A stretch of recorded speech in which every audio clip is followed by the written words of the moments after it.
मैं जी हकीम वहीद अख्तर सुखेरा अज तुहानूं एक खास नुस्खा दसन लग्या। खास नुस्खा ये जी कि कन्न दा दर्द।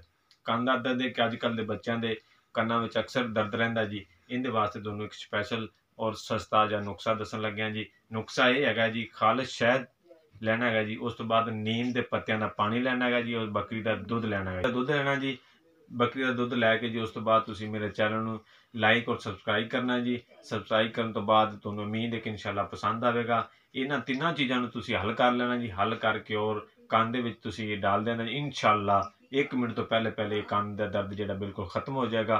और इंशाल्लाह बच्चे काफ़ी जिहड़े हैगे ना कंन दे दर्द तो इन्हां तो बच जाएंगे। तो इस्तेमाल तुसीं लाजमी करना और बहुत ही मुफीद नुस्खा है। ये जी हर बंदे दे इस्तेमाल तुसीं कर सकते, चाहे कोई छोटा है चाहे कोई वड्डा है, ये इस्तेमाल करना भी चाहिए है।